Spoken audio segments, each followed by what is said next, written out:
భారతదేశం, రష్యా మధ్య స్నేహపూర్వక సంబంధాలపై ప్రపంచవ్యాప్తంగా చర్చ నడుస్తోంది.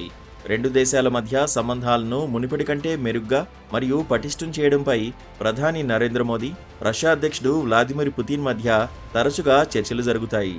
ఇప్పుడు రష్యా మరోసారి స్నేహపూర్వక సంబంధాలకు ఉదాహరణగా నిలిచి భారతీయులకు పెద్ద బహుమతిని అందిస్తోంది.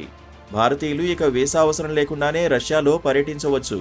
రానున్న వసంత ఋతువు నుంచే ఈ నూతన విధానం అమల్లోకి రానుంది. రష్యాలో పర్యటిస్తున్న భారతీయుల సంఖ్య పెరుగుతుండటంతో అక్కడి ప్రభుత్వం వీసా ఫ్రీ సౌకర్యాన్ని కలిగించనుంది. బృందాలుగా వచ్చే భారతీయుల విషయంలో వీసా నిబంధనలను సడలించాలని జూన్ నెలలో భారత్, రష్యాలు ఒక అంగీకారానికి వచ్చాయి. రష్యాలో పర్యటించాలంటే ఏ పని మీద వచ్చారన్న దాన్ని గమనించి వీసా మంజూరు చేస్తారు.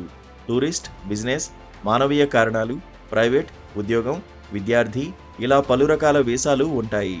వీటి మంజూరుకు చాలా సమయం పడుతుంది. అయితే గతేడాది ఆగస్టు నుంచి భారతీయ పర్యాటకులకు ఏకీకృత ఈ వీసాని అమలు చేస్తున్నారు. వచ్చే పని ఏదన్నా దానితో సంబంధం లేకుండా యూఈవీ ఉంటే అన్నింటికీ చెల్లుబాటయ్యేలా నిబంధనలు సరళీకరించారు. ఈ సౌకర్యాన్ని 55 దేశాలకు వర్తింపజేసింది. ఆ జాబితాలో ప్రస్తుతం భారత్ కూడా చేరింది. చైనా, ఇరాన్ దేశాల పౌరులకు వీసా ఫ్రీ విధానాన్ని అమలు చేస్తుండగా ఇకపై భారత్కు కూడా అదే సౌకర్యం కలగనుంది. యూఈవీల కోసం రష్యా రాయబార, కాన్సులేట్ కార్యాలయాలకు ఆన్లైన్లో మాత్రమే దరఖాస్తు చేయాల్సి ఉంటుంది.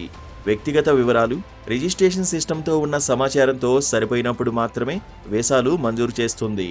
దీన్ని మంజూరు చేసేందుకు 4 రోజుల సమయం పట్టే అవకాశం ఉంది. యూఈవీ ఉంటే రష్యాలో ఏ పని మీదైనా పర్యటించడానికి వీలు కలుగుతుంది. గత సంవత్సరం జారీ చేయబడిన వీసాల సంఖ్య పరంగా మొదటి 5 దేశాల్లో భారతదేశం కూడా తన స్థానాన్ని సంపాదించుకుంది.